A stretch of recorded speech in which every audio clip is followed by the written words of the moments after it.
자, 도르트 신조 셋째, 넷째 교리. 셋째, 넷째 교리는 같이 묶여져 있습니다. 우리가 튜얼립 해갖고는 그거를 따로따로 이렇게 띄워놨는데 5가지로. 셋째, 넷째 교리는 원래 하나로 묶여서 전체를 다 다룹니다. 인간의 타락 문제와 그 타락을 극복하고 또 은혜를 주시는 강력한 하나님의 은혜. 그래서 인간이 저항할 수 없는 은혜를 주시는 전적 타락과 무저항적 하나님의 능력, 성령의 능력, 불과 학력적인 성령의 은혜의 역사가 인간을 또 어떻게 중생에 이르게 하시는가에 대한 문제입니다. 전적인 타락에 대한 죄에 대한 중요한 정의와 또 성격과 내용과 결과와 죄의 또 그 범위와 이런 부분들을 계속 다뤄가고 있습니다. 5장 같이 읽습니다. 이와 동일한 빛 가운데서 우리는 하나님에 의해 선별된 유대인이 모세에게 내려주신 십계명을 생각할 수 있다. 비록 이 십계명이 죄의 비참으로부터 인간을 치유하거나 멀게 할 수 있는 방법은 제시하지 않았지만 죄의 심각성과 그 죄악 속에 인간을 보여줌으로써 육신의 연약함으로 저절해 있는 인간은 이 율법만을 가지고는 도저히 구원의 은혜를 얻을 수 없음을 보여준다. 그래서 죄의 정의가 불법이라고 말씀드렸죠. 하나님의 말씀을 어기는 것. 그러니까 죄의 기준이 되는 것은 하나님의 법이 되어야 되는 것이죠. 그래서 5장에서는 그 죄를 평가하는 기준이 무엇인가 했을 때는 기본적으로 십계명을 기초로 해서 죄를 평가한다는 것이죠. 하나님의 말씀이 죄를 평가하는 기준이 된다. 그런 그 하나님의 말씀은 대표해서 십계명이 하나님의 말씀을 대표적으로 그것이 또 판단 기준으로서 우리에게 신앙과 삶의 죄 문제들을 짚어낸다라는 것이죠. 그래서 우리가 십계명을 율법이라고 하고 이렇게 인간의 죄의 심각성을 지적하는 이런 율법의 기능을 뭐라 그러죠? 율법의 3가지 기능이 있죠. 이 십계명을 율법의 대표라고 표현하고 그 율법을 사용하는 방식에 있어서 3가지 율법을 하나님의 말씀을 사용하는 3가지 방법이 있다 그랬어요. 첫 번째 기능, 두 번째 기능, 세 번째 기능. 첫 번째 기능은 율법의 제1기능. 십계명의 첫 번째 기능이 어떤 역할을 하는 거겠어요?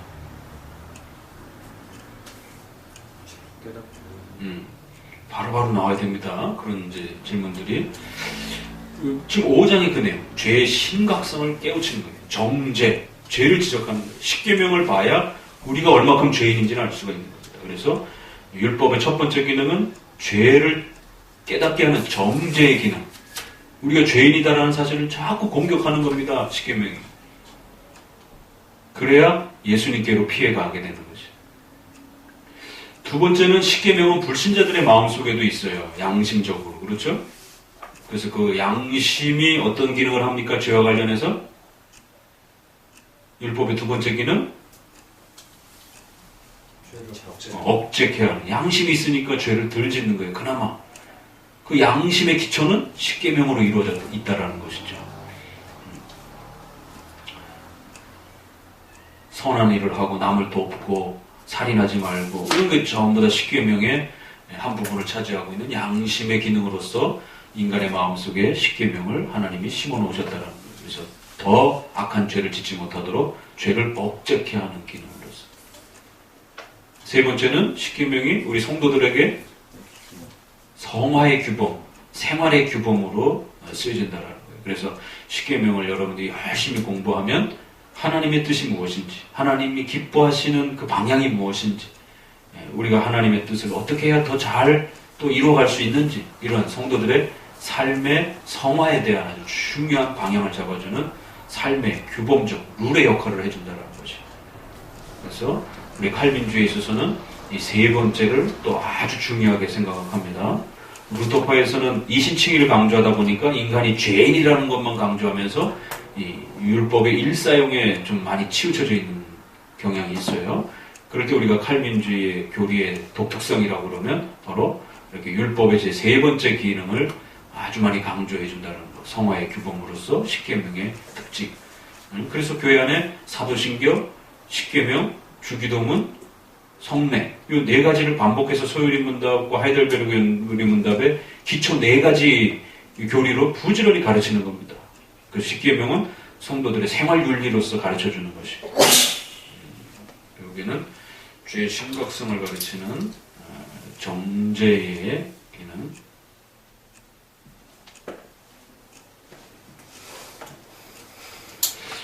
근데 칼빈의 기독교 강요를 통해서 보게 되면 첫 번째가 율법의 그 종교적 기능이죠. 그러니까 정죄하는 기능인데, 이게 이제 많은 사람들이 이걸 바꾸어서 이야기합니다. 첫 번째 기능이 억제 기능이고, 두 번째가 정죄 기능이고.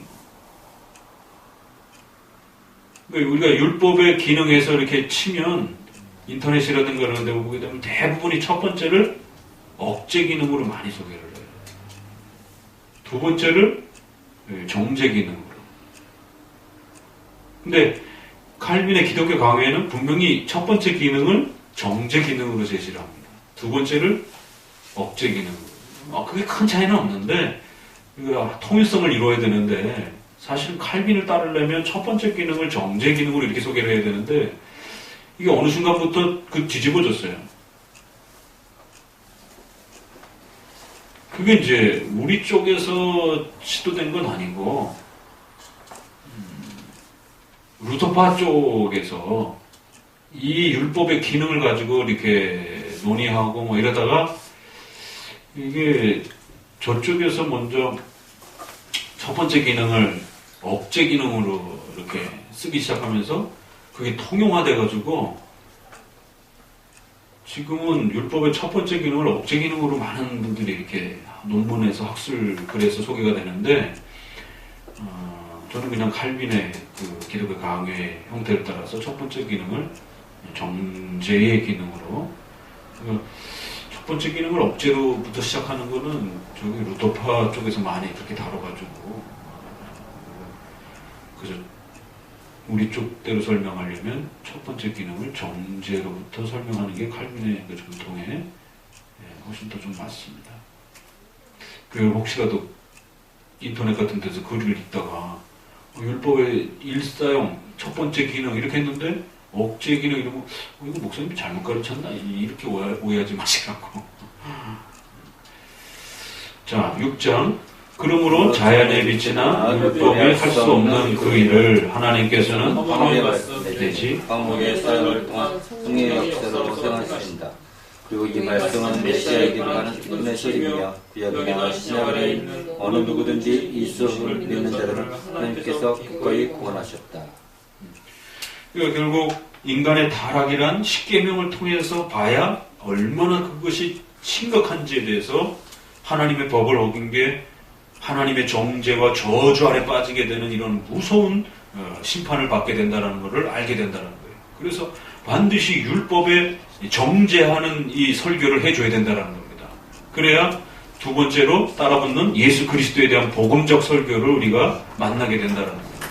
그러니까 오늘날 죄에 대한 설교가 사라지니까 예수님을 그냥 부자가 되는데, 뭐 치료받는데, 더 잘 사는 것의 어떤 하나의 도구로 이렇게 자꾸 예수님을, 문화적 필요성으로 자꾸 예수님을 그렇게 소개를 받는 거예요. 교회 가면 복 받는데, 교회 가면 잘 산대, 뭐 이런 식의. 정죄의 첫 번째 율법의 성격을 통해서 우리는 죄인이다. 예수 믿지 않으면 지옥 간다. 하나님 믿지 않는 게 영원한 지옥의 벌을 받은 것이다.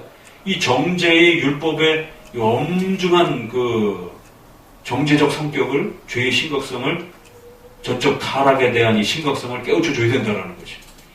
그래서 죄에 대한 이 전적 부패와 타락과 이 원죄의 신랄함을 가르쳐 주고 설교하지 않으면 점점점 그 시대에는 복음이 약화되어져 갑니다. 그래서 반드시 타락에 대한 문제와 칭의의 문제가 함께 어우러져야 된다는 것이. 그래서 십계명에 대한 이런 정죄적 부분이 잘 확보가 되면 인간의 힘으로 자연의 빛이나 율법이 할 수 없는 그 일을 성경을 통해서 성령의 역사가 이루어질 때 복음의 이 기이한 소식이 일어난다는 거예요. 여기도 복음을 어떻게 잡았죠? 화목의 말씀, 또 화목의 사용을 통한 성령의 역사로서. 그러니까 복음이 어떻게 우리에게 다가온다고요? 말씀과 성령의 역사로서. 그러니까 이제 웨스트민스터에도 보면 수도 없이 반복되어지는 하나님이 우리에게 하나님 자신을 알리는 방식, 복음의 그 전달되어지는 방식은 반드시 성경과 성령의 역사, 이렇게 둘로 묶여져 있다는 거죠. 그래서 루터파는 지나치게 성경 말씀만을 강조하는 방식으로 이렇게 치우쳤고, 신비주의는 성령의 사용만을 강조하는 쪽으로 치우친 거예요. 그래서 웨스트민스터는 말씀과 성령의 조명, 이 모든 것이 신앙의 기초라고 하는 사실을 계속 붙잡고 갑니다. 그래서 말씀과 성령의 역사가 결합이 될 때 우리가 이 복음의 놀라운 이 소식을 듣게 되고, 이 말씀의 핵심 내용은 메시아에 대한 이야기로서 핵심적으로 접근되어진다는 거예요. 그러니까 복음이라는 것은 말 그대로 우리가 죄에서 어떻게 누구의 도움을 통해서 구원받는가, 그것은 곧 메시아인 예수 그리스도께서 우리 죄를 위하여 십자가에 죽으시고 그 혜택으로 우리가 의롭게 되어 구원받았다라는 것, 요게 이제 가장 복된 구원의 소식이라는 거예요. 그래서 우리가 복음 이러면 예수님으로 인하여 우리가 구원받았다, 요 간략한 한 문장이 복음의 핵심 내용이라는 거예요. 그래서 말씀과 성령의 역사로 일어나고, 그 말씀의 가장 중요한 구원과 관련된 메시지는 예수 그리스도 메시아 중보자를 통하여 우리가 구원받았다라고 하는 그 내용이 핵심 내용이다. 구원론과 관련해서. 요것 때문에 이 말씀은 메시아에 관한 기쁜 소식입니다 라고 하는 이제 요런 표현 때문에 많은 분들이 자꾸 이렇게 유혹이 생기는 게 뭐냐면, 신구약 성경 전체를 예수님 중심으로 읽고 싶어 하는 기독론 중심의, 언약 중심의 이러한 그 성경 읽는 그 유행이 자꾸 시대마다 나타나는 거예요. 그건 복음, 구원의 소식과 관련된 구원론과 관련됐을 때는 그게 핵심 메시지인 겁니다. 그러나 성경은 구원론만 있는 게 아니에요. 신론도 있고 교회론도 있고 종말론도 있고.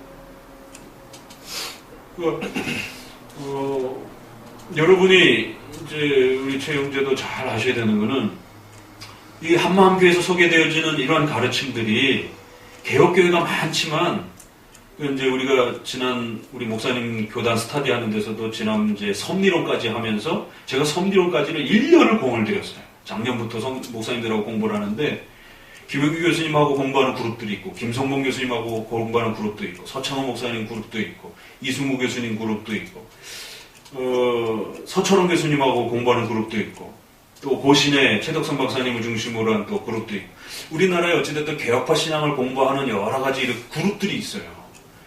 그런데 이렇게 다시 모여서 헤쳐 모여서 공부를 하려고 하는 목사님들을 앉혀놓고 웨스트민스터를 펼쳐놓고 1장부터 5장까지는 1년 거쳐가지고 목사님들에게 계속 개혁파 신앙이란 첫 번째, 형식면에 있어서는 계보 신학이라는 것.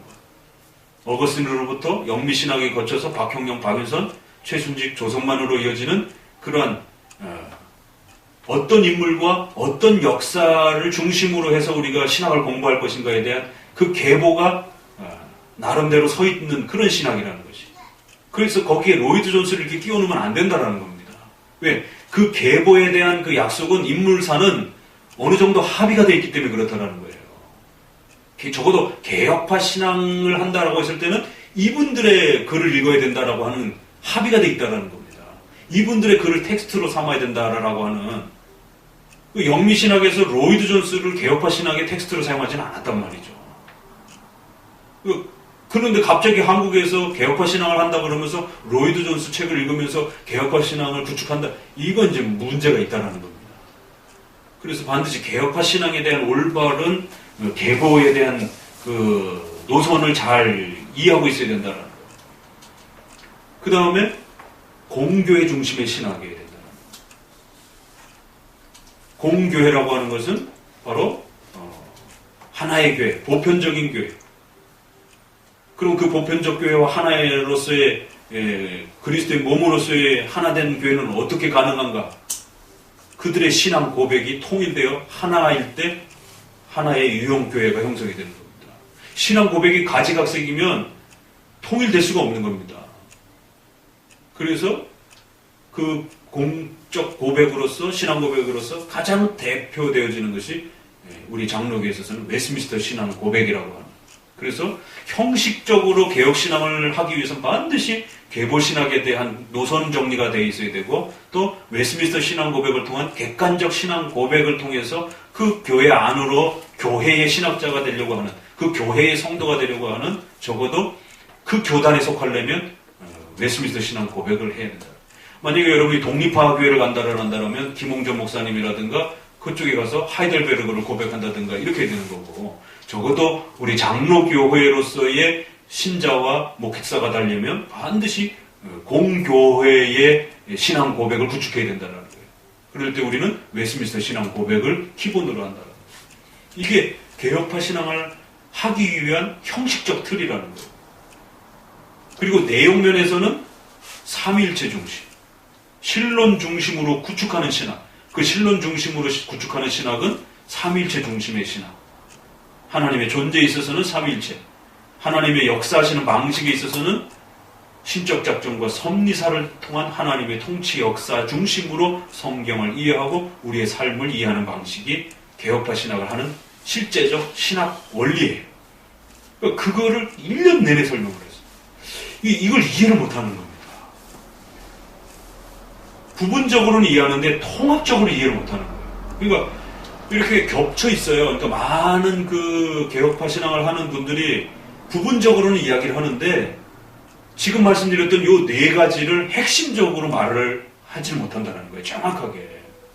그래서 갑자기 계보에 엉뚱한 사람이 뛰어들어온다든가 웨스민스터를 장로교의 표준으로 삼는다고 고백을 해놓고 갑자기 하이델베르그 요리문답을 기준으로 가르치려고 자꾸 막 이렇게 시도한다든가 그러면 안 된다는 거죠. 그럴 것 같으면 저기 성약파로 가야 됩니다. 김홍전 목사님 독립파로 가면 되는 거예요.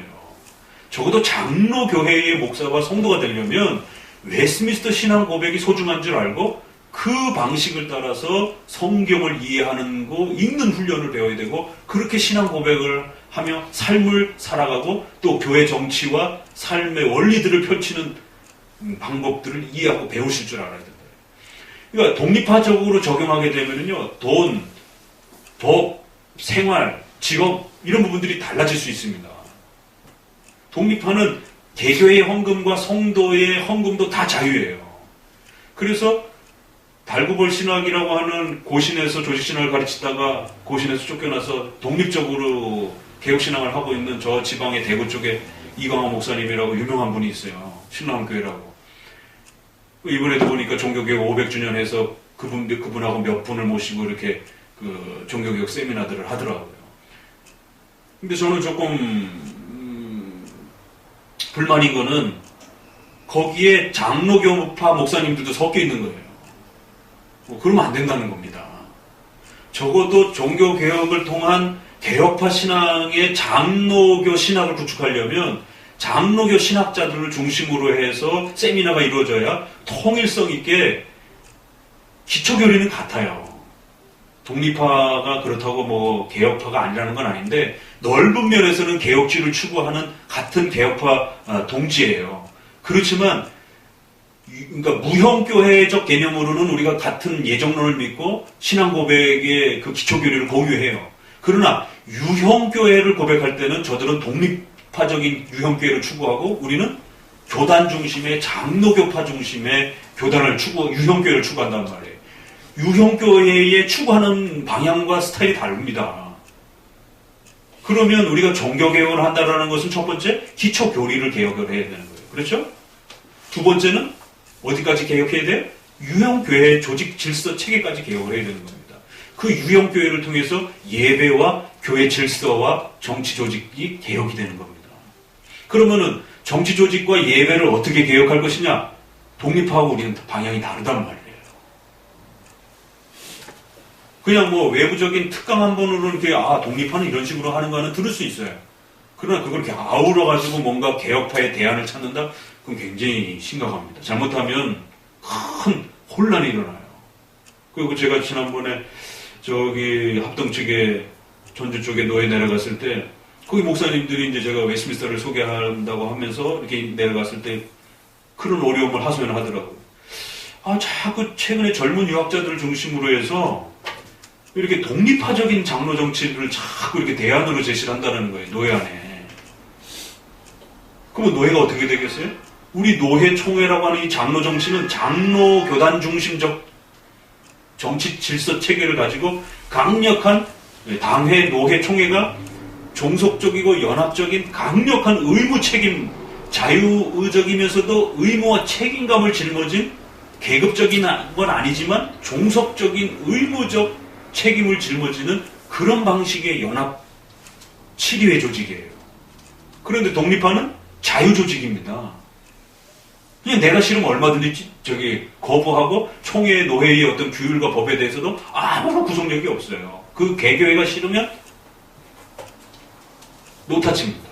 그래서 총회, 노회가 요구하는 어떤 법, 헌금, 거부해버린 그만이에요. 의무성이 없어요. 자발성만 있으면 됩니다. 그러니까 그런 원리를 장로교회의 어떤 원리로 소개를 하면 큰일 나죠. 그러면 노회와 장로교 정치로 추구하는 우리 쪽에서는 하나의 법적 권위가 있단 말이에요. 법에 대해서도 그렇고 교리에 대해서도 그렇고 생활에 대해서도 그렇고 재정에 대한 것도 그렇고 인사권도 그렇고 모든 인사권은 목회자의 모든 최종적 인사권은 개교에 있지 않고 노회에 있습니다. 그래서 청빙을 받은 목사님이 문제가 생기면 장로님들이 거기에 대해서 문제 제기를 할 수 있어도 치리는 할 수가 없는 겁니다. 반드시 노회에 요청을 해서 노회가 치리를 하는 것입니다. 근데 독립파에서는 개교회가 치리를 해버리는 거예요. 목사님을. 그러니까 법적 권한도 재판권도 다 달라요. 그러면 이제 어떤 일이 벌어지겠어요? 난장판이 벌어지는 거죠. 이쪽은 법률적 권한을 가지고 집행하려고 하는데 새로 독립파적 그 정치 질서를 가르쳐 놓게 되면 내 자유인데 왜 나의 이런 자유를 건드려? 이렇게 개교회 목사님들이 자꾸 따로 놓으려고 해보세요. 왜 노예가 나를 간섭해? 이러면 이제 하나의 단체가 붕괴가 돼버리는 거예요. 일사불란하게 하나의 조직과 법과 규율을 따라서 움직여야 그 단체가 건강하게 유지가 될 수 있는 건데 이 젊은 분들은 막 따로 놀려고 그러고 연세 드신 분들은 장로 정치를 유지하려고 하고 그게 되겠어요? 그러니까 이제 그 노예 안에 자꾸 젊은 유학자들을 중심으로 유학하신 분들을 중심으로 해갖고 독립파적인 그런 어떤 정치 인식을 자꾸 이렇게 소개하고 또 노예 안에서 이렇게 회의하다 보면 이건 자유인데 왜 간섭하는 이런 발언들이 자꾸 나오고 그런다는 거예요. 그래서 그런 부분들을 조금 우리는 장로 정치를 하기 위해서 모였으니까 장로 정치의 그 질서 체계를 따라 상회의 노회 총회의 권위와 법에 대해서 복종해야 된다는 겁니다. 그런 인식을 좀 이렇게 소개를 해달라고. 그 당연히 웨스트민스터 31장의 정신이죠. 그게 하이델베르그 요리문답을 배우면 이런 장로교의 질서 체계가 약합니다. 그래서 이제 우리는 하이델베르그 요리문답은 교리적 체계로는 훌륭하지만 교회 정치와 제도적 부분에 있어서까지는 이렇게 충분치 못하다라는 거죠. 그래서 소요리 문답과 웨스트민스터로 고백을 하는 겁니다. 그래서 제가 최종적으로 정리하면서 다 훌륭한 우리 개혁파의 동료들이고 동지들이지만 개혁파 정통에 대한 박형룡 목사님과 우리 교단에서는 최순진 목사님, 조성만 목사님이 소개했던 개혁파 신앙이란 이런 것이다라고 하는 그 기초 체계가 튼튼하고 정확하게 이렇게 소개가 되지 못하는 거예요. 거기 다 실력 있는 분들이 그렇지만 제가 대놓고 그거를 객관적으로 분명하게 지적을 한 겁니다. 서천원 박사님 대놓고 하이델베르그 요리문답이 더 우수하다라고 얘기를 하고 있고 칼빈의 성화론에 대해서 율법적 성격이 강하다라고 비판을 하고 십계명이 지나치게 스콜라주의적이다라고 그 장로교에서는 그걸 기준으로 삼는데 그거를 비판해버리면 어떡합니까? 서창호 목사님 계열에서는 로이드 존스를 대안으로 제시를 하게 되면 우리 앞선 선조들에 대해서는 아무도 로이드 존스를 왜냐면 로이드 존스가 신앙 고백 중심에서 강해를 하지 않기 때문에 자기 히브리어 헬러 실력을 가지고 바로 다이렉트로 성경 강해를 한단 말이에요. 그럼 우리의 전통의 강해 설교는 그렇게 강해 설교하지 않았단 말이에요. 질서 자체가. 그러니까 신학을 하는 틀이 다르다고요. 그러니까 우리 개혁파 신앙이라 했을 때는 신학을 하는 틀을 가르쳐 줍니다. 이 네 가지 원칙에 의해서 신학을 해라. 그래야만 개혁파 신앙을 배울 수 있고 그렇게 성도를 가르쳐주고 성도들도 그렇게 배워서 개혁파 교회의 장로교회의 성도로 만들어진다는 거예요. 독립파 교회의 성도로 만들려면 다른 방식을 취하는 겁니다. 근데 로이드 존스 목사님은 웨스민스터 중심의 강의 설교를 하지 않는단 말이에요. 그러니까 공교회 중심의 강의 설교가 아니에요. 그래서 우리 선조들은 로이드 존스가 나름대로 실력도 있고 뭐 하지만 그분을 개혁파의 그러한 그 스탠드로 계보로 삼지 않은 것입니다. 그러니까 이런 여러 가지 문제점들을 이렇게 지난 1년 동안 이해시킨 겁니다. 왜냐면 자기가 한번 이렇게 마치 그 뭐라 그래요, 오리인가? 왜 딱 아래서 깨어났을 때 거인가? 자기 뭐 미운 오리 새끼인가 그 동화에서 나오는 것처럼 자기가 딱 본 그 첫 그 대상을 어미로 인식하는 것처럼 인간의 인식력이 뭔가의 영향을 받아가지고 거기에 팬이 확대버리게 되면 그 영향력을 끼친 분을 절대적으로 의존하게 된다는 거예요. 그분이 틀렸건 옳았건을 검증하지 못하면서 이렇게 자라가게 되는 인간의 이런 어떤 편협성의 인식 오류에 대한 위험이 있단 말이에요. 아무리 얘기를 해줘도 이해를 못하는 겁니다. 받아들이려고 하지도 않고. 그분의 객관적인 그 실수와 잘못에 대해서 잘 파악을 해야 그러면 개혁파 신앙을 구축해야 되는 이 중요한 토대가 있는데 거기에 빈 공간이 이렇게 발생이 된 겁니다. 이 빈 공간이 발생이 되면 신앙생활하다가 반드시 문제가 발생이 되고 이 부분을 해결할 수 없을 때 엄청난 허전함이 찾아오게 되고 낙심의 이 폭에 빠져버린단 말이에요. 왜? 개혁신앙이 가지고 있는 이 소중한 진리체계가 이렇게 7개로 튼튼한데 그게 잘 구축되어야만 건강하게 자기의 신앙을 유지해갈 수 있다라고 우리 선조들이 그걸 찾아서 구축을 해준 겁니다. 그럼 그 중에 종말론이 빠지면 어떻게 되겠어요? 한국교회가 이렇게 신천지에 노출이 돼가지고 방어하지 못하는 이런 일들이 벌어지는 거지요. 그러니까 그 기초 체계를 가장 잘 구축해 놓은 게 장로교 신학이라고 우리가 그렇게 고백을 하는 겁니다. 그런데 이제 지금 우리 한국교회에 소개되어 있는 부분들은 박윤선 목사님이 돌아가시고 최순지 목사님 돌아가시고는 그 후학들이 이 부분을 충분하게 흡수를 못한 거예요. 그래서 어느 분은 70%, 어느 분은 50%, 막 이러다 보니까 안 가르치는 건 계속 안 가르치시게 되는. 그러니까 어떤 선생님이 장로교 신학자라고 하면서 어떻게 10년 이상을 웨스민스터를 단 한 번도 다루지 않는가? 이게 문제가 있다는 것이죠. 이제 그런 부분들을 지적해주면서 여러분들이 다 우리가 그분들로부터 배웠기도 하고 영향을 받기도 했고 지금도 같이 교제를 하고 그렇습니다. 그렇다고 해서 그분이 개혁파 신앙자가 아니라는 얘기는 아닙니다. 좋은 선생님이시지만 더 앞선 선배들이 가르쳐준 대로 그대로 물려줬어야 되는데 그분들을 통해서 전달되어지는 과정에 30-40%씩 이렇게 빈 공간들을 가지면서 전달이 돼가지고 지금 우리가 40대에서 50대에서 물려받는 이런 배움들이 이렇게 원래의 그 개혁파 신앙의 그 틀에서 모자란 부분이 많이 있습니다. 그렇기 때문에 반드시 그 부분을 채워넣어야 됩니다. 그렇지 않으면은 목회 현장에서 그 부분 때문에 아킬레스건이 돼가지고 신앙이 확 좌초될 수도 있고 어려움에 빠질 수도 있는 것입니다. 그러니까 왜 그분들이 훌륭함에도 불구하고 그 미진한 부분이 도대체 무엇인지, 그럼 적어도 개혁파 신앙을 우리가 구축하려고 할 때 개혁파 신학의 원리가 도대체 뭔지 4가지라는 거예요. 하나는 형식적 원리로서 2가지. 계보신학, 그 다음에 웨스민스터 중심의 공교회적 신앙 고백 중심적 신학. 그것이 교리로 들어왔을 때는 신론 중심의 신학이라는 거예요. 7가지의 교리가 있지만 그 중에서도 교회론을 중심으로 하면 가톨릭이 되는 거고, 성경론을 중심으로 끌고 가게 되면 신비주의가 되는 거고, 예수님 중심으로 끌고 가게 되면은 자유주의자들이 되는 거고, 예수님을 훌륭한 모범과 훌륭한 교사로만 자꾸 취급하면서 그렇게 끌고 가는 거예요. 자유주의자들은. 복음주의에서는 예수님의 신성을 인정하기 때문에 그렇게까지는 가진 않지만 결국 루터파가 되는 겁니다. 왜? 루터파가 이신치기를 중심으로 해서 예수 그리스도의 구원에 초점을 맞췄기 때문에 그게 루터파예요. 그 루터의 한계라는 거죠, 그게. 그래서 예수님 중심으로 가게 되면 그렇게 인간의 구원에만 초점을 맞추게 되는 일에 빠져버리고 또 성부만 강조하게 되면 유대주의에 빠져버리게 되고 종말론만 강조하게 되면 극단적 종말론주의자들이 돼버리는 거고 이런 식에 빠진다라는 거예요. 그렇기 때문에 7대 교리 중에서 그 기초 체계는 신론으로부터 시작된다. 그 신론에는 두 가지, 하나님의 존재와 하나님이 어떻게 일하시는가라고 했을 때 지금 말한 것처럼 삼위일체 중심이지 기독론 중심이나 성령론 중심이나 성부 중심이 아니라는 거. 반드시 개혁파 신앙은 사도신조로부터 고백되는 대로 삼위일체 하나님을 균형 있게 잡아가지고 삼위일체 하나님 모두가 소개되는 것이지 예수님이 복음의 중심이라고 해서 그 예수님만을 소개하는 건 아닙니다. 그렇죠? 그건 이해되죠? 예수님이 우리의 죄를 위하여 십자가에 죽으셨습니다 라고 하는 그 구원의 포커스를 맞출 때는 당연히 예수님이 강조되어야 돼요.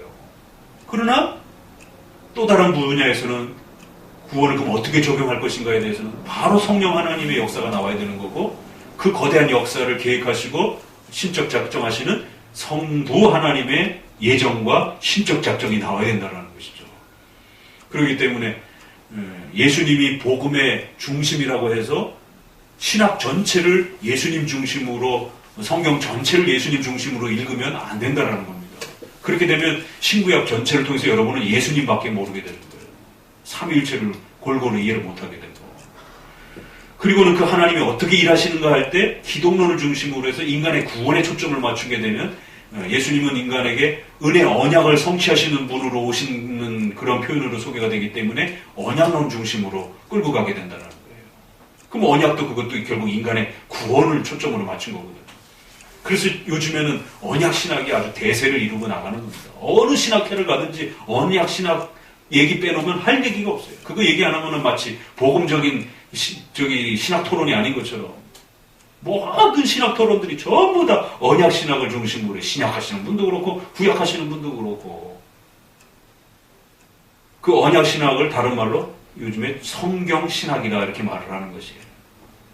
여성 신학, 해방 신학, 흑인 신학 뭐 이렇게 이름이 있었던 것처럼 어느 한 특정한 주제를 이렇게 끌어내갖고 그걸 중심으로 이렇게 하는 거를 이렇게 하나의 신학 이름으로 붙였을 때 요즘은 언약만을 그렇게 중심으로 언약이 어디 있는 거예요? 인간론의 죄론 다음에 언약론이 있는 거예요. 그 인간론의 한 부분을 가지고 성경 전체를 이해하려고 하는 이렇게 하게 되면은 편협 편상이 반드시 일어나는 것이죠. 근데 이승구 교수님도 언약 중심으로 펼쳐가고 있어요. 실제적으로 그분이.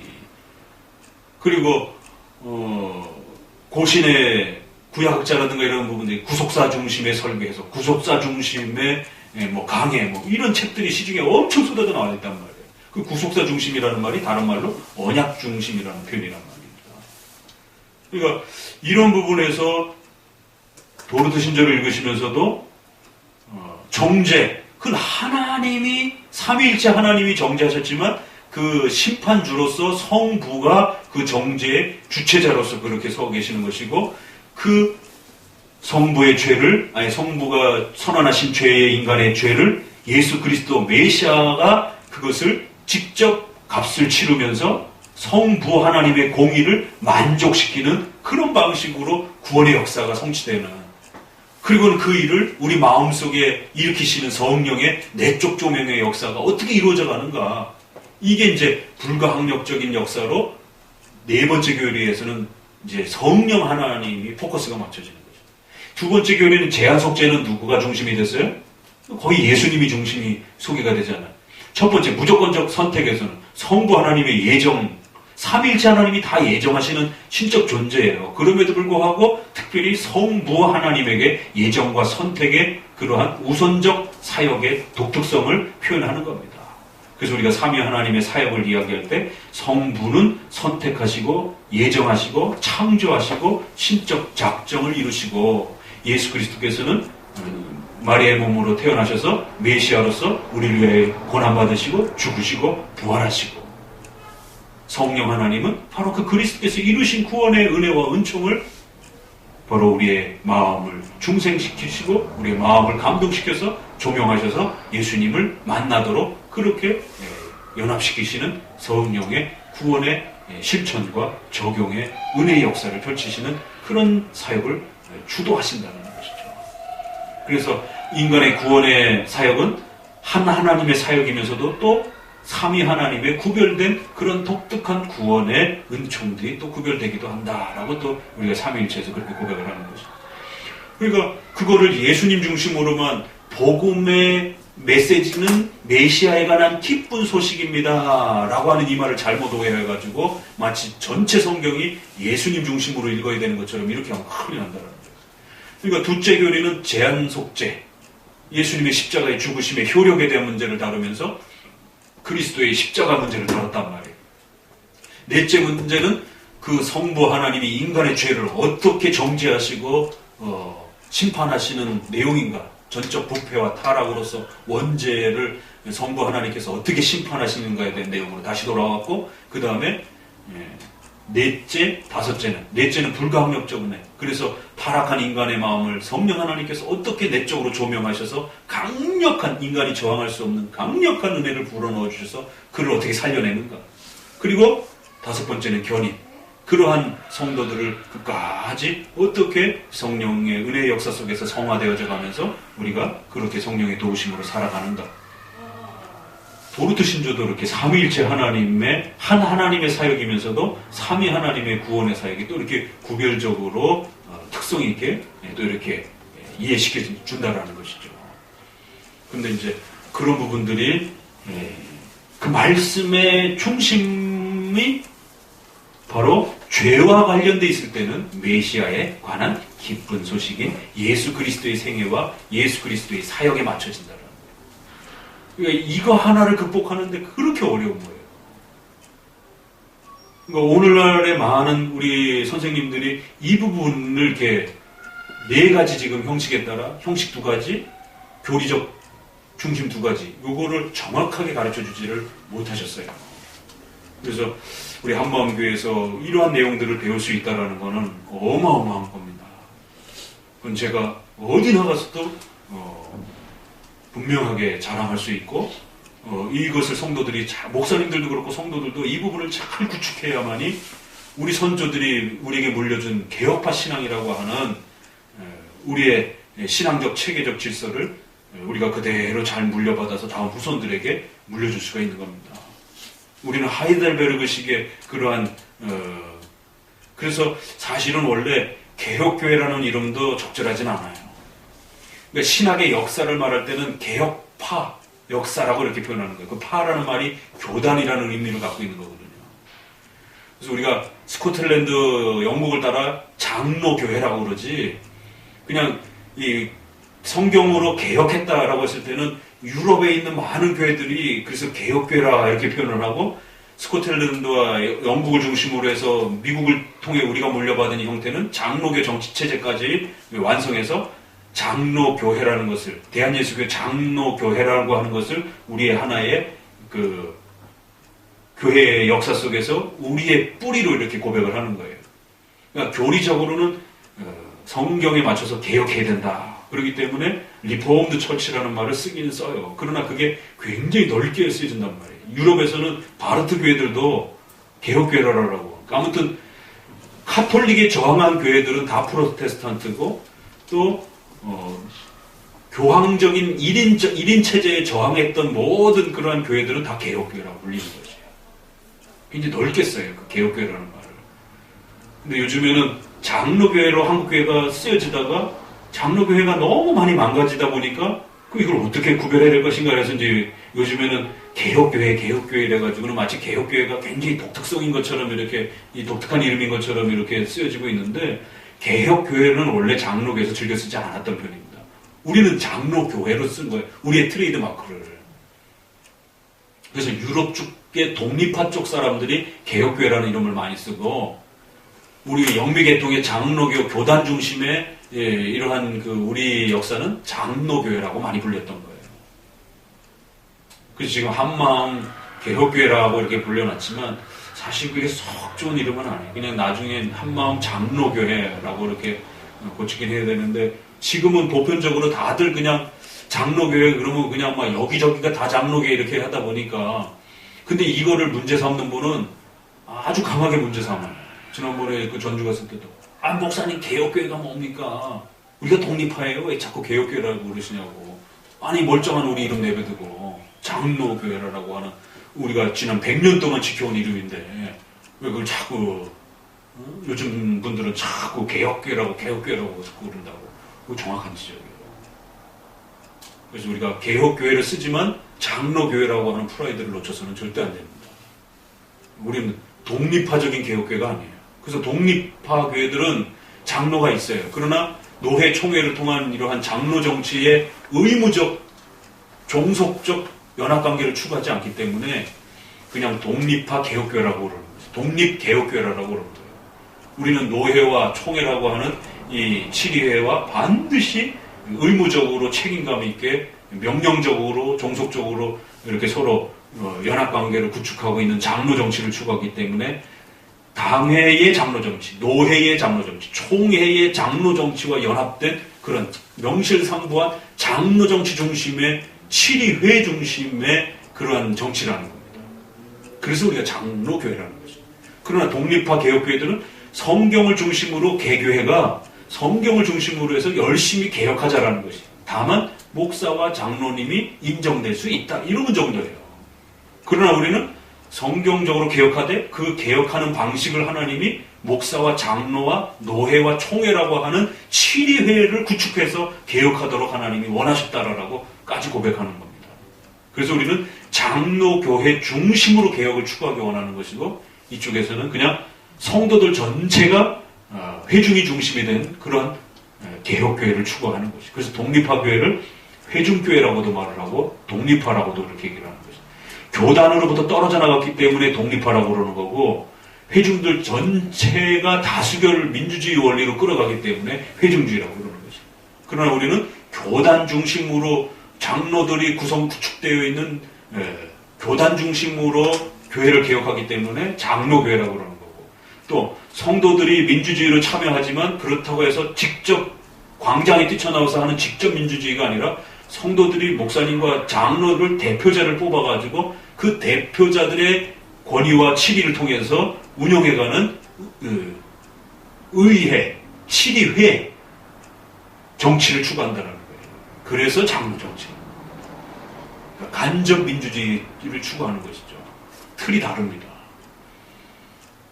요 얘기까지 하다가 교회론 얘기까지 했는데 요즘에 설교가 교회론이니까 이게 정확하게 이렇게 가르쳐지는 데가 많지 않더라는 것이죠. 신주 형제도 개혁교회, 장로교회라는 게 무엇인가. 그래서 지난번에 젊은 내외 두 분이 오셨는데 예수가족교회에서 오셨을 때 제가 이렇게 추천을 해드린 겁니다. 여기 분당에 임해동 쪽에 교회가 또 하나 있긴 있죠. 거기 들렸다 오셨더라고요. 어느 교회를 개혁교회로 찾고 계십니까? 개혁교회 안에 두 스타일이 있습니다. 하나는 독립파적인 개혁교회가 있고 장로교 중심을 추구하는 개혁교회가 있습니다. 저희는 장로교단 중심의 개혁교회입니다. 근데 저쪽은 제가 알기로는 독립파 교회입니다. 만약에 성약계통에서 이렇게 신앙생활을 하셨으면 거기가 맞으실 것이고 정통 장로교단 중심으로 신앙생활을 하셨으면 저희 교단이 맞을 것입니다. 요즘 스타일이 다르기 때문에 조금 더 적응하기 어려워하시는 분들이 있어요. 왜냐면 하이델베르그만 배우다가 갑자기 웨스민스터를 배우려고 이렇게 해보세요. 굉장히 낯설죠. 그러니까 그런 부분에서 본인이 선택하라는 거예요. 거길 간다고 정지하는 건 아니에요. 넓게는 다 개혁교회로 우리가 존중을 하니까. 그렇지만 우리가 장로교회로 고백하는 것은 정치와 교회 질서에 있어서까지도 좀 더 성경적인 그러한 원리가 무엇이겠는가라고 했을 때 이런 민주주의적 독립파적인 형태보다는 사도행전 15장을 통해서 예루살렘과 전체 교회가 하나로 묶여져 있는 그러한 치리회적인 개념으로 장로 정치가 훨씬 더 성경적 정치 원리라고 이제 우리는 그렇게 고백하며 그렇게 개혁하려고 하는 것이죠. 그럴 때 이제 교리 중심에 있어서도 이렇게 메시아의 복음 중심이 아니라 반드시 삼위일체 중심과 하나님의 신적 작정과 섭리사적으로 교회와 국가 역사 전체를 이렇게 하나님의 통치 역사 속에서 바라보는 것이지 교회 중심의 인간의 구원 중심으로만 보는 게 아니에요. 자, 그러니까 어떤 일이 벌어지겠어요? 이번 국가 사태와 관련된 이런 그 탄핵 문제가 발생이 됐을 때 교회 중심으로 언약 중심으로 보는 분들은 이 국가와 사회 문제에 대해서 그렇게 관여하고 싶어 하지 않아요. 왜? 교회 중심의 언약 중심의 인간의 구원 중심으로만 자신의 삶을 들여다보려고 하니까 직장과 사회와 국가의 그 문제에 대해서 그렇게 지나치게 관심이 없는 겁니다. 그게 내 구원에 직접적으로 내 교회 생활에 직접적으로 방해가 되지 않으면 거기에 대해서 적극적으로 행동하려고 하지 않는 것이죠. 그런 일이 벌어지는 거예요. 교회 중심의 세계관을 갖게 되어버리는 것이에요. 성도들은 두 영역에서 살아갑니다. 교회와 국가라고 하는 두 영역 속에 살아가요. 그래서 이걸 영역주권이라고 합니다. 그래서 정교 분리의 원칙이라는 걸 구축해갖고 우리가 교회관을 구축해가요. 그러면 성도들은 교회 안에서 교회 스타일의 삶이 있고 또 교회를 나가는 순간 가정과 국가를 꾸려가면서 일반 삶을 또 살아가야 되는 일반 생활이 있다는 거예요. 물론 신자로서 살아가지만 생활의 스타일과 형식이 다르다는 것이죠.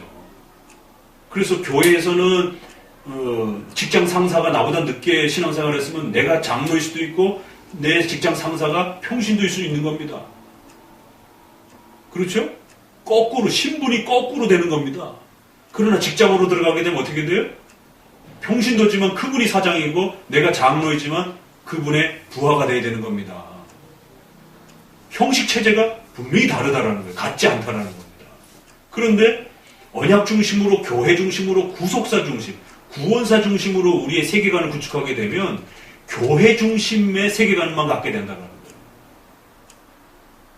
그래서 세상의 삶에 대해서 등한시하게 되고 그런 삶에 대한 어떤 문제의식에 대해서 책임감 의식에 대해서 늘 이렇게 한 발 떨어져서 이렇게 생각하게 되고 아니나 다를까 이번에 이제 우리 각 그 선생님들한테서 배운 여러 목사님들이 모여가지고 이 국가 문제에 대해서 이제 토론하는데 이번에 이제 5월달에 또 이제 신학회 발표가 있어요. 다른 모임에서 토론하는데 아니나 다를까 그 선생님의 제자들은 역시 그 선생님 스타일로 대답을 하는 거예요. 아, 우리가 너무 관여하면 안 된다. 그냥 우리는 한 발짝 떨어져서 기도만 하면서 어느 대통령이 되든 탄핵이 되든 안 되든 지켜봐야 된다. 또 이제 고신에 계신 잘 아시는 그 최덕성 교수님은 헌재의 그 8인 결정까지도 막 문제를 삼으면서 어떻게 이렇게 만장일치로 탄핵이 될 수 있느냐라고 하면서 그 헌재의 결정을 이렇게 거부하는 듯한 이제 그런 SNS에 또 글을 내셔가지고는 또 그리고 황교안이 기독교인으로서 다음 대통령의 대안이라고까지 막 이렇게 해갖고 자신의 정치적 신념을 교리적 신념으로 그렇게 쏟아내셔가지고는 막 엄청난 또 그거 싫어하는 또 반대 쪽 사람들은 또 막 거기에 대해서 공격하고 그러니까 이게 균형감 있게 국가와 교회라고 하는 평상시에 그 세계관을 구축하지 못했기 때문에 이런 일들이 벌어지는 거예요. 교회적 그 세계관이 세상에 돌아가는 일들을 해석하려고 하는 거예요. 주도하려고 하는 거예요. 그러니까 내 신앙적 신념에 신앙을 가지고 있는 황교안 이렇게 이제까지 적용을 시켜버리는 것이죠. 그러나 교회와 국가가 다르다라는 이 두 개의 영역, 그러면서 상호 협조하는 이 독특한 우리의 세계관을 잘 이해하실 필요가 있다는 거예요. 그래서 이거를 우리가 하나님의 신적 작정을 통하여 하나님의 영광을 위하여 쓰는 두 개의 기구, 도구입니다. 교회라고 하고는 국가라고 하는 이 두 기구를 통해서 하나님의 신적 작정의 역사가 섭리사를 통해서 하나님의 뜻이 어떻게 펼쳐져 가는가를 보는 겁니다. 구원의 역사만 보는 게 아니에요. 구원의 역사는 교회를 통해서 흘러가는 것이고 우리의 일상 삶은 또 가정과 우리의 국가 생활을 통해서 일반사를 통해서 흘러가는 거예요. 그러면 일반사는 하나님의 통치가 아닙니까? 아니죠. 그것도 하나님의 주권 속에 있는 거죠. 그래서 구원사와 일반사 전체를 포함해서 하나님의 섭리 역사라고 이렇게 말을 하는 것이죠. 그래서 하나님의 신적 작정이 구원의 역사와 교회를 통해서 어떻게 흘러가는지 또 또 우리의 일상생활을 통해서는 어떻게 흘러가는지를 하나님의 신적 작정이 두 방향을 통해서 이루어져가는 것을 보는 것을 섭리사라고 말을 하는 거예요. 하나님의 섭리는 우리가 교회 안에서 생활할 때도 일어나고 우리가 사회생활, 가정생활할 때도 하나님의 섭리 속에 우연이 없이 살아가잖아요. 그렇기 때문에 통체적으로 보는 세계관을 갖게 만드는 거예요. 그렇지만 기독론 언약 중심의 구속사 이래버리면 인간의 교회와 구원 중심으로만 여러분의 세계관을, 생활관을, 가치관을 갖게 만들어버리면 교회식 가치관을 갖고 세상을 해석하게 되는 거예요. 그렇게 되면 이제 큰일 납니다. 그러면 동성애 문제와 이런 낙태 문제와 관련됐을 때 불교인들하고 우리가 협력을 못해요. 이번에 차별법 같은 경우 이런 거 할 때 불교권에서도 반대하는 사람들, 또 유교문화, 유교 선비들 뭐 이런 분들하고도 다 협력해가지고 그 차별법 반대 같이 서명해가지고는 반대 운동도 하고 했단 말이에요. 아니 어떻게 신자가 불신자하고 그것도 불교인들하고 협력을 해서 일을 할 수가 있습니까? 말이 안 되죠. 이런 식의 사고가 나온단 말이에요. 교회적 세계관을 갖고 있습니다. 교회적 중심의 일을 할 때는 당연히 교인들을 중심으로 해서 일을 해야 돼요. 그러나 일반 은총의 영역에 해당이 되는 낙태 문제라든가 살인 문제라든가 뭐 정직의 문제라든가 십계명의 뒷부분에 있는 부분들은 그거는 종교적 영역에도 해당이 되지만 일반 생활의 영역에도 포함이 되잖아요. 그거는 일반 불신자들의 마음속에도 양심 속에 심겨져 있는 거란 말이에요. 그러면 적어도 우리가 사회를 건강하게 지켜내기 위해서 기독교인의 힘으로 가능하다면 모르지만 기독교인의 힘으로 부족하다라면 불교인들 중에도 동성애를 반대하는 사람이 있다라면 카톨릭 사람들 중에서도 동성애를 반대하는 그룹이 있다라면 힘을 합쳐서 선거라고 하는 어떤 정책이라고 하는 걸 통해 가지고 우리가 법으로 동성애를 통과시키지 못하도록 차별법을 막아내야 됩니다. 그거는 국가 사회에 대한 일반사에 대한 성도의 책임과 역할을 하나님의 섭리 속에서 어떻게 감당해야 될 것인가. 기도만 하다가 차별법 통과되면 어떡할 거예요? 그렇게 되면 목사님 앞으로 동성애 죄라고 설교 못합니다. 그 유튜브에 올렸다가 벌금 매기고 벌금 계속 떨어지고 뭐 이러면 또 구류도 되고 감옥도 가게 되고 미국처럼 이런 일이 벌어진단 말이에요. 그러니까 반드시 기도는 교회에서 하되 세상에 나아가서는 어떻게 해주셔야 된다고요? 차별법을 금지시키기 위해서 다른 분파의 사람들과도 협력해가지고 성명서를 작성해가지고 차별법 반대에 강력하게 퍼포먼스라든가 운동에 참여하면서 협력을 해야 된다는 겁니다. 그런 어떤 법제도를 막기 위해서 그들의 힘이 필요하다라면 사용할 수 있다는 거예요. 불신자의 힘이라도. 그거는 동성애법이라고 하는 이걸 막기 위한 하나의 또 수단들이라는 것이죠. 그러니까 이런 이해를 못 가지면 결국 기도하다가 차별법 다 통과되고 막 이런 식이 돼버려요.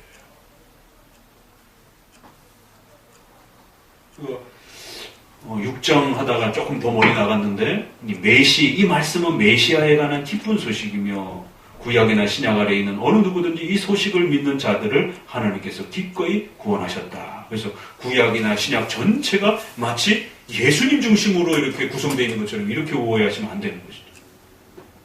여기서도 구약이나 신약 아래 누구든지 이 복음의 소식을 믿는 자들을 하나님께서 구원하셨다. 그럼 여기 하나님은 누구예요? 성부 하나님이 받아들여 주셨다라는 이제 예수 그리스도에 대한 복음을 받는 자들을 성부 하나님께서 이제 하나님의 자녀로 받으신다. 이런 표현이 되는 거란 말이에요. 그러면 여기도 성부와 성자를 우리가 골고루 다 배우는 것이지 성자만 하는 건 아닌 거예요. 그러니까 복음의 포커스가 맞춰질 때는 예수님의 십자가의 피 흘림과 오늘도 소율이 본다고 했잖아요. 그리스도께서 값주고 사신 구원, 우리의 죄값을 치르고 우리의 죄를 대신 짊어지시는 그리스도의 십자가의 죽음 그리고 부활해 주신 이게 복음의 핵심 내용이니까 예수님 믿으세요 라고 할 때는 그 내용을 말하는 겁니다. 그래서 그 구원론의 그 복음의 핵심을 말할 때는 예수님의 내용이 중심이 되지만 우리 신앙 전체를 이야기할 때는 신구약 성경 전체를 통해서 우리가 신앙을 배우고 체계를 잡아갈 때는 삼위일체 중심 반드시 신적 작정과 섭리사적으로 하나님이 어떻게 우리 인생을 지배하시는지에 대한 하나님의 역사를 배워가는 것이에요. 이게 간단한 것 같은데도 이거 하나가 제대로 구축이 되지 않아서 지금 한국교회가 막 엄청난 혼란 속에 특별히 신학교 안에 어마어마한 혼란이 겹쳐져 있단 말이에요. 미국 신학교도 웨스민스터라고 하는 이 엄청난 소중한 신학교가 반틸의 제자인 존 프레임이라고 하는 신학자가 자기 선생님만큼 반틸은 철저하게 변증조차도 그래서 프란시스 셰퍼하고 게럴더스 보스의 같은 제자였지만 셰퍼하고 반틸이 두 분이 제자였어요. 아주 수제자인데 엄청 논쟁을 했단 말이에요. 이것 때문에. 프란시스 셰퍼의 문화관이라고 하는 책이 전집으로 5권이 있습니다. 어마어마한 책이에요. 거기 좋은 내용도 있어요. 그렇지만 그분의 세계관과 문화관은 개혁주의적인 문화관은 아니에요. 부분적으로는 맞는 얘기도 있지만 왜 그러냐면 설득하고 이해시키면 된다라는 주장이에요. 그러나 반틸은 성경 전제주의, 신전제주의, 그래서 전제주의 신앙이라고 하는 아주 그 독특한 신학 표현을 만들어낸 겁니다. 왜 그런가 하면 그런 식으로 변증하면 안 된다는 거예요. 성경을 가지고 변증하라는 것이. 하나님이 전제된 상태에서 변증을 하는 거예요. 우린 믿는 자고 저들은 불신자라는 것이죠. 그렇기 때문에 하나님이 주신 성경을 가지고 변증하고 전도하되 설명을 하다가 막히면 어떻게 되느냐? 그럼 프란시스 셰퍼는 이해될 때까지 토론하자라는 것이죠. 그러나 반티는 성경이 더 이상 설명하지 않는 것에 대해서는 우리가 설명할 수가 없다는 거예요. 그리고는 내려놓고 뒤돌아서서 무릎 꿇고 기도하라는 거예요. 하나님, 저 사람이 삼위일체 이해하게 도와주세요. 삼위일체가 합리적으로 이해가 됩니까, 그게? 이게 성경 전제주의, 신전제주의. 설득하려고 하지 말고 하나님을 의지하고 기도하라는 거예요. 근데 이제 프란시스 셰퍼는 설득하고 토론하고 논의하면 된다는 거예요. 그래갖고는 제가 우리나라의 라블이라고 하는 프란시스 셰퍼 공동체가 있는데 거기도 다녀봤어요. 어떻게 하는지. 5박 6일 내내 토론하는 거예요. 그 색깔이 그렇게 묻어나는 거예요. 근데 그 반틸의 제자인 존 프레임이라고 하는 수제자가 선생님, 그 반틸은 꼭 성경 전제주의. 그러면서 성경을 어떻게 배우느냐? 반드시 웨스민스터 중심으로 해석하고 설교해야 된다라고. 철저하게 웨스민스터 중심으로. 그래서 프린스턴이 타락해가지고 나올 때도 그 6인방이 7인방이 6인방인가 학교 이름을 웨스민스터 신학교라고 그렇게 만들었잖아요. 웨스민스터 신앙 고백을 중심으로 해서 우리가 목사를 만들자 이렇게 해갖고 얼마나 그 결의가 강했는지. 아예 이 학교 이름 자체를 웨스민스터 신학교라고. 그런데 그 바로 밑에 제자가 웨스민스터 신학 중심의 7대 교리가 아니라 3개의 교리로 언약 중심으로 3개의 교리로 구성을 다시 바꿔버렸어요. 무슨 하이델베르그처럼 하이델베르그가 인간의 비참, 구원, 감사 이 3개로 구성되어 있거든요. 그걸 힌트로 잡아가지고는 언약 중심으로 3개의 교리 체계로 바꿔버렸어요. 그리고는 최근에 마이클 호튼이라고 하는 조직신학자가 언약 중심의 조직신학 이래가지고는 아예 조직신학을 언약 중심으로 다 바꿔버렸습니다. 그러면서 이제 미국의 언약신학이 아주 막 폭발해 간 거고, 한국에도 마이클 호튼이 몇 번이나 오시고, 그래갖고 총신대, 합신 이런 쪽에도 다 그 영향을 받아가고, 한국에서는 이승구 교수님이 그걸 가장 많이 퍼뜨리고 계시고, 이런 내용을 알아야 된다는 거예요. 그 내용이 좋긴 하지만 그게 전통적으로 우리 개혁파가 구축해왔던 그런 개혁파 신앙인가라고 했을 때는 우리가 퀘션 마크를 갖고 좀 더 들여다봐야 된다는 것이죠. 왜 이승구 교수님이 그분을 그렇게 놓지 않고 그러시는가라고 봤더니만 이번에 강병교회 갔다가 그걸 더 세밀하게 좀 듣게 된 거예요. 이승구 교수님이 강병교회 전도사 생활하시면서 거기서 이렇게 어린 시절을 보내면서 청년 시절을 보내면서 독립파적인 그 신앙의 체계를 이분이 구축을 하신 거예요. 그렇기 때문에 우리가 가봤잖아요. 가서 연합 예배 드릴 때 강병교회 김홍전 목사님 독립파 스타일하고 예배를 똑같이 드려요. 저는 처음에 좀 낯설었어요. 왜 장로교 스타일로 예배를 안 드리지? 이상하다. 장로교 스타일은 그런 스타일이 아니거든요. 아니나 다를까 거기 가서 그분들한테 얘기 들어보니까 그렇더라는 거죠. 그러다가 그분이 장로교파로 들어가가지고 이쪽 독립파에서는 이승구 교수님에 대해서 굉장히 불편하게 생각하신다고 그러더라고요. 왜? 자기들의 어떤 색깔을 이렇게 안 맞춰주니까. 그런데 오히려 합신 쪽에서는 또 이승구 교수님에 대해서